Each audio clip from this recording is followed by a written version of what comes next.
بسم الله الرحمن الرحيم. الحمد لله نحمده ونستعينه ونستغفره ونؤمن به ونتوكل عليه ونعوذ بالله من شرور أنفسنا ومن سيئات أعمالنا.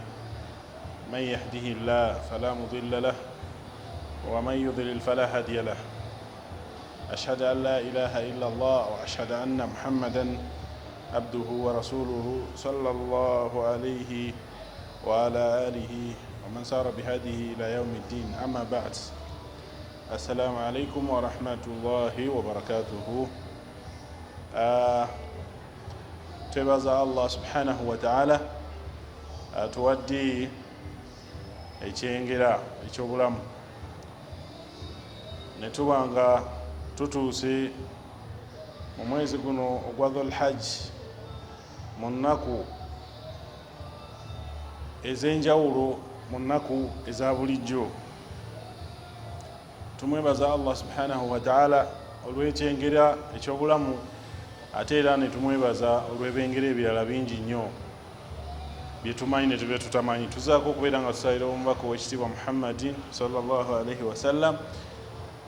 Yafuba nnyo era yalafubana nnyo okulaba nga atusomesa Allah subhanahu wa ta'ala byayagala, ate era n'atusomesa n'ebyo Allah byatayagala, tusobole okubeera nga tuwangala mu nsi eno nga tuli mu bantu Allah bagenda okubeera nga asiima singa tunaba nga tugoberedde ensomesa ya Allah n'omubaka Muhammadin sallallahu alaihi wasallam.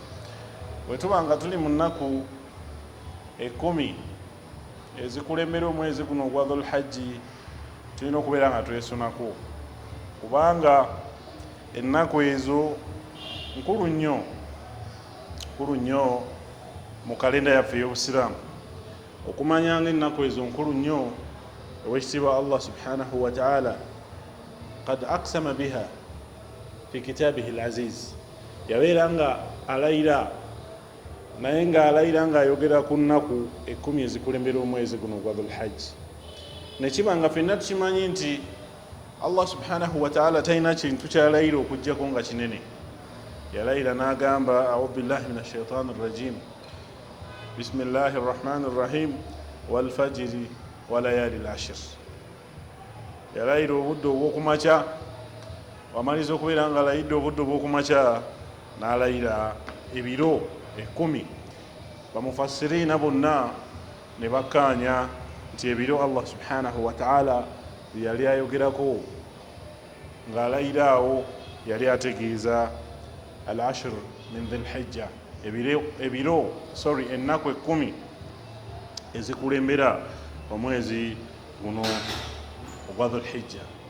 Okumanyanga ennaku 10 ezo nkulu nnyo, era ng'omukkiriza yenna Allah gw'aba azituusizaamu teyandizitute kubanga nnaku za bulijjo.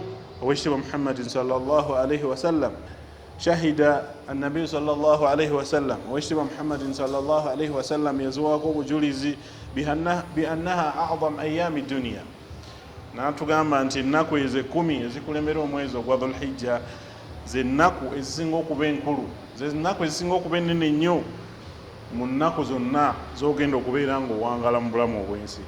Wa anna al-amalu salihu fiha afdal minhu fi ghayriha, ate n'atugamba nti omulimu omulungi gw'okolera mu nnaku 10 ezikulembera omwezi ezisooka mu mwezi ogwa Dhul Hijja, omulimu omulungi gwonna gw'okoleramu munene nnyo okusinga emirimu gy'onaakolera mu nnaku endala zonna. Kama fi al-hadith, nga bwe tulaba mu hadith gye tujja ku Ibn Abbas radiyallahu anhuma. Ibn Abbas yatunyumiza n'atugamba, tewekitiibwa Muhammadin sallallahu alaihi wasallam yatusomesa n'atugamba nti ma min ayyam, tewaliyo nnaku mu nsi muno al-amalu salih fihinna ahabbun ila Allah, ng'omulimu omulungi ogukoleddwa mu nnaku ezo Allah subhanahu wa ta'ala agwagala nnyo okusinga omulimu omulungi omuntu gwakoledde mu nnaku 10 ezikulembera omwezi ogwa Dhul Hijja. Basahaba ne bamubuuza nti ya Rasulallah, wala al-jihadu fi sabilillah, ndi owange gwe omubaka wa Allah subhanahu wa ta'ala otugambye teriyo nnaku muntu zakoleramu mulimu nga Allah agwagala okusinga ennaku zino ezisooka mu mwezi gwa Dhulhijja. Kakati ate omuntu singa aba agenze n'alwana naye ng'alwana mu kkubo lya Allah subhanahu wa ta'ala, wekitiibwa Muhammadin sallallahu alaihi wasallam n'abagamba ng'abalaga obukulu bw'ennaku zino ezikulembera omwezi gwa Dhulhajji, n'abagamba nti wala al-jihad fi sabilillah, oli ne bwagenda n'alwana mu jihad, omulimu omulungi omuntu gwakoledde mu nnaku 10 ezisooka mu mwezi ogwa Dhulhajji gusinga omuntu agenze n'alwana mu kkubo lya Allah. Wabula n'abatirawo exception, n'agamba nti illa okujjako rajulun omusajja kharaja binafsihi, ye mwennyini agenze n'abeera nga yeetaba mu kulwana. Kharaja binafsihi, ye mwennyini agenze n'akola ki, ne yeetaba mu kubeera nga alwana mu kkubo lya Allah subhanahu wa ta'ala. Wa maalihi, ate takomye kubeera nga yeetabamu ye yekka, ate mu lutalo olwo n'abeera nga ateekamu ne ssente ze. Kitegeeza nti omuntu ye mwennyini agenze ne yeetaba mu kulwana, ate takomye kwetaba mu kulwana, n'abanga ataddemu emmaali ye yonna mu lutalo olwo, okubeera nga emmaali ye eyambako mu kubeera nga etambuza emirimu gy'olutalo. Falam yarji min dhalika bishay, mwana wattu emmaali ye yonna nebeera nga eggwerawo mu lutalo olwo, ate era naye mwennyini n'abeera nga afiira mu lutalo olwo. Kitegeeza nti singa omuntu ateekamu emmaali ye ate ye n'abeera nga awona n'atafiira mu lutalo olwo, era sitiira omuntu omulimu gwakoze mu nnaku 10 eza Dhulhijja guba gusinga jihaadi eyo gy'aba agenzemu.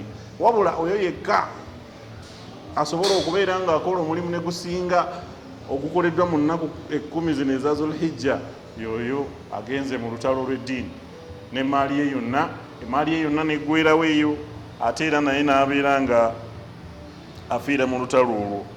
Hadithi eyo tugisanga mu Sahih Muslim, tugijja mu kitabo kya Sahih Muslim, ate era nga ne mu Bukhari mwana wattu mweri.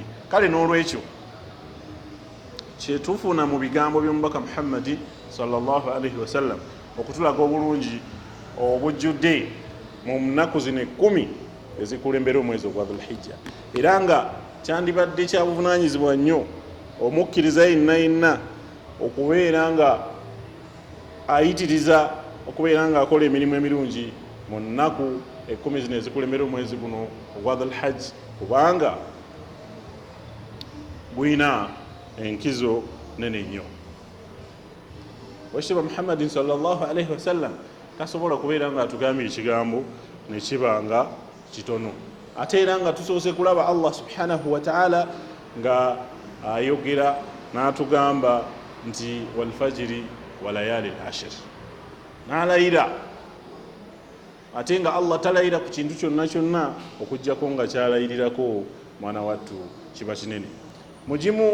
Mu bimu ku birungi bye tusanga mu nnaku 10 ezikulembera omwezi ogwa Dhulhajji mulimu olunaku olw'omwenda oluyitibwa yawmu Arafa.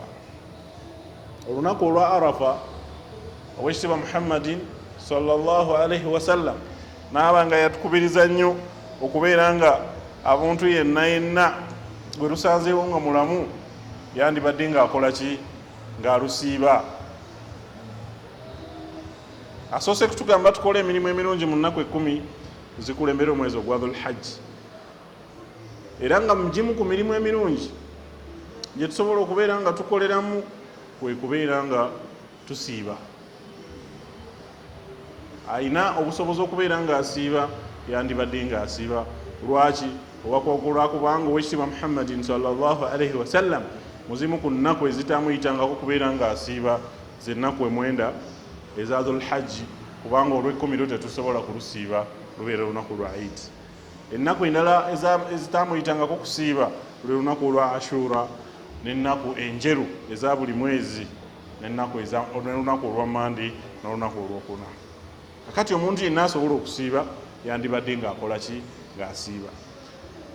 Ibaada endala gye twandibadde nga tutwala nga nkulu nnyo nga tusobola okugikola mu mwezi guno mu nnaku zino 10 ezikulembera Dhulhajji bwe kubeera nga omuntu yenenyewa Allah subhanahu wa ta'ala. Ibadullah, tubu ila Allah tawbatan nasuha, tubeere nga twenenya ewa Allah subhanahu wa ta'ala olwenenya olwannamaddala,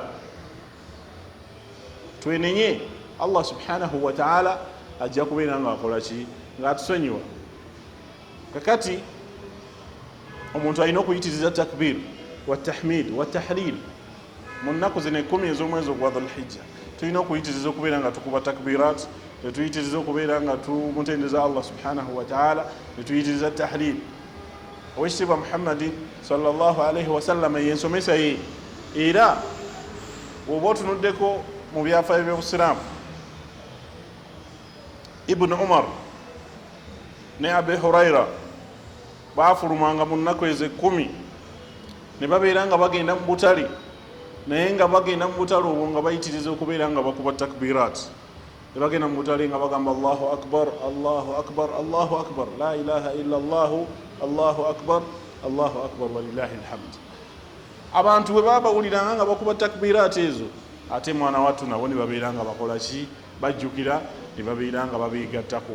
Kakati kiraga nti kyandibadde kirungi nnyo omuntu mu nnaku zino okubeera nga ayitiriza takbirat ezo, ne tubeera nga tuzikuba ku mirimu gyaffe, tetubeera nga tuzikuba mu mayumba gaffe, tetubeera nga tuzikuba buli mu bifo byonna bituwangaliramu, tubeere nga tuyitiriza okwogera ku linnya lya Allah subhanahu wa ta'ala, kubanga Allah subhanahu wa ta'ala atugambye nti tewali mulimu gwogenda kukola mu nnaku zino 10 gubeere nga emirimu emirala gye bakoledde mu nnaku ezitali zino 10 zigusinga. Kale n'olwekyo tubeere nga tulwana okubeera nga twenyagira obulungi obwo. Kyova olaba Owekitiibwa Muhammadin sallallahu alayhi wa sallam yatugamba nti kullukum satadkhuluna aljanna, mwenna mugenda kubeera nga muyingira ejjana illa man aba, okujjako oyo yekka anaabeera nga agaanye. Anaagaana, abasahaba beewuunya nnyo okuwulira nti waliwo omuntu agenda okugaana okuyingira ejjana. Ne babuuza nti ani anaagaana okuyingira ejjana? Owekitiibwa Muhammadin sallallahu alayhi wa sallam n'abagamba man ataani, anaŋŋondera ajja kuyingira ejjana, waman aswani fakad aba, anaabeera nga njemedde ajja kubeera nga akoze eki, ng'agaanye okubeera nga ayingira ejjana. Owekitiibwa Muhammadin sallallahu alayhi wa sallam atulaze obulungi obuli mu nnaku zino, n'olwekyo twandibadde nga tuyitiriza okubeera nga tuyitiriza okukola obulungi obwo. Arba, ebintu 4 lam yakun yad'uhunna an-nabiy sallallahu alayhi wa sallam. Owekitiibwa Muhammadin sallallahu alayhi wa sallam yali tabivaako mu bulamu bwe.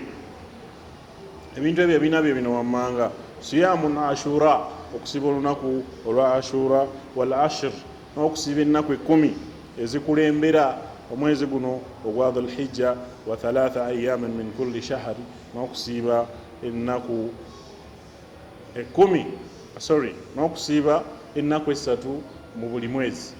Kakati kyetwagalamu nti omugimu ku mirimu emirungi gye tusobola okubeera nga twekwatako kwe kubeera nga tusiiba ennaku 9 ezikulembera omwezi ogwa Dhulhijja, tubeere nga tufuna obulungi obuli mu nnaku zino. Omulimu ogusemberayo ddala gwe tutalina kubeera nga tubuusa amaaso gwe mulimu oguyitibwa annahar, okubeera nga tusala. Owekitiibwa Allah subhanahu wa ta'ala yagamba abo bonna abalina obusobozi ti fasalli li rabbika wanhar, mubeere nga musala ku lwa Allah subhanahu wa ta'ala, ate era olunaku olw'okusala lunaaba nga lutuuse mubeere nga musala. Kale n'olwekyo tukubiriza abasiraamu ffenna, buli omu obubaka buno gye bunaaba bumusanze, okubeera nga alina obusobozi yenna abeere nga teyeefiriza kubeera nga afuna empeera ey'okubeera nga asala olwa Allah subhanahu wa ta'ala. Batunaaba nga tukikoze kakasa nga tujja kubeera nga tutuuka mu maaso ga Allah subhanahu wa ta'ala nga tusiimye, ate era nga tutaddemu abo abantu banaabeera nga ayagala. Naye nga message yaffe enkulu etambulidde ku hadithi y'omubaka Muhammadin sallallahu alayhi wa sallam etujjukiza nti ma min ayyamin, tewaliyo lunaku al-amalu salih fihin, omulimu omulungi muzo ahabun ila Allah, nga Allah subhanahu wa ta'ala agwagala nnyo okusinga omulimu gwe tukoledde mu nnaku 10 ezikulembera omwezi guno ogwa Dhul-Hajj.